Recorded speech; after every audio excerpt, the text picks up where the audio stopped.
aquesta primera conferència ha tingut 176 inscripcions de periodistes, sommeliers, comunicadors, bloggers, responsables de comunicació de cellers, enòlegs, restauradors, distribuïdors, espero no deixar-me ningú.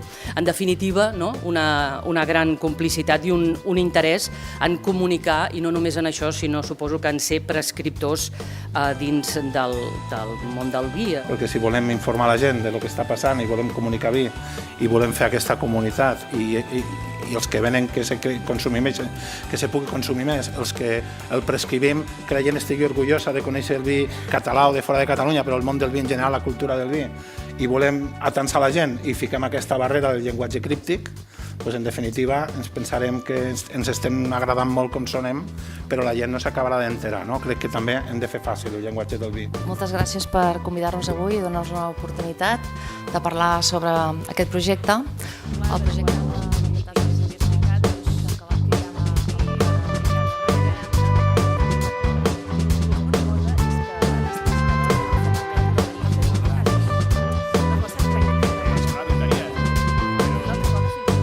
qualsevol ha de poder gaudir del vi, perquè al final el vi és compartir, el vi bé, és gastronomia. No és necessari que et gastis 100 euros per poder gaudir d'un bon vi.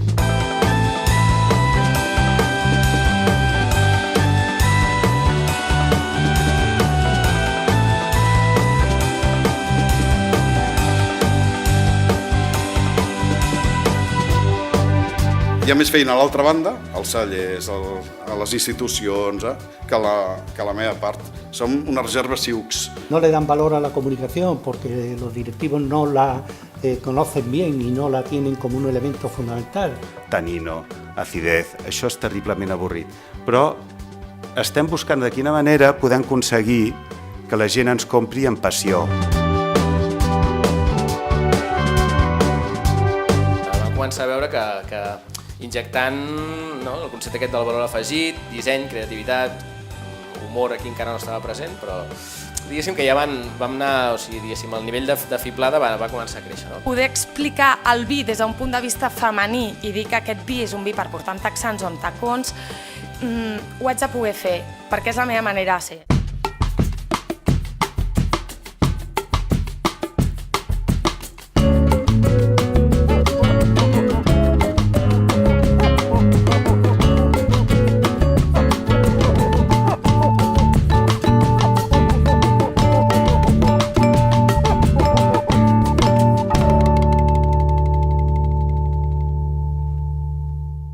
Per això demanem que, quan nosaltres estem en un restaurant, demanin tant a l'home com a la dona qui triarà el vi, que deixin de demanar-nos parlar amb el nostre cap quan som nosaltres.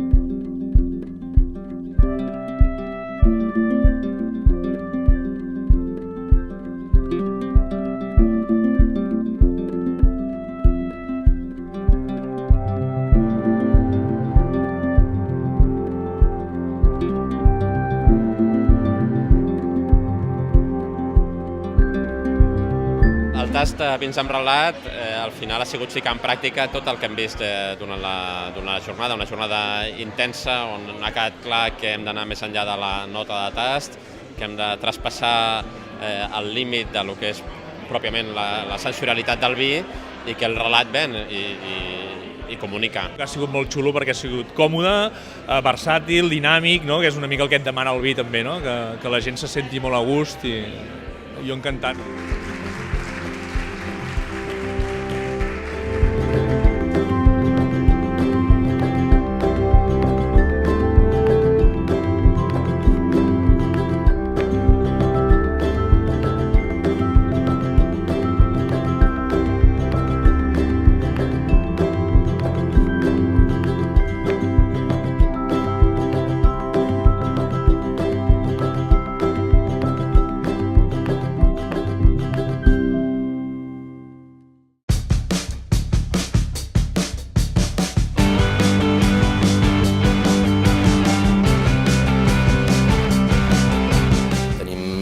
quasi tot, no? Per poder ser únics, no? Com a referència en el món dels vins escumosos. Que busquen aquestes històries més particulars del sector del vi en mitjans generalistes. Cada cop hi ha també més professionals que es poden dedicar a la comunicació del vi, com a freelance o dins d'una empresa de comunicació.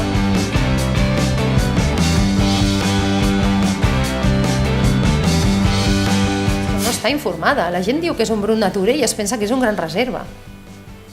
I ens ho trobem, no? Que arriben amb una ampolla i diuen «Ei, que he portat un Brut Nature». I tu dius, quina reflexió fa sobre el Brut Nature? O sigui, què sap? No? Què és? Doncs no es pensen que té a veure amb la dosificació. Es pensen que té a veure amb la criança.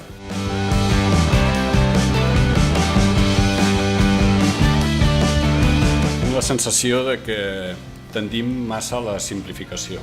És a dir, el segell ecològic, aquest producte és ecològic o no és ecològic, és com si fos una barrera que la superes o no la superes, no? Treballant en ecològic i després amb la biodinàmica ens va permetre retrobar-nos amb aquesta terra i poder treballar o intentar treballar el més conjuntament possible. No? Jo crec que hem de ficar molts esforços en que el granel torni a ser el vi fresc de més proximitat. Y aquesta ràtio de cost per litre la baixaríem en picat. Cataluña es una de las regiones que tiene 12 denominaciones de origen, que cada una tiene sus características y que más la gente de aquí no tendría que dudar, ¿no? Ante beber una cerveza o poder beber un producto de cercanía.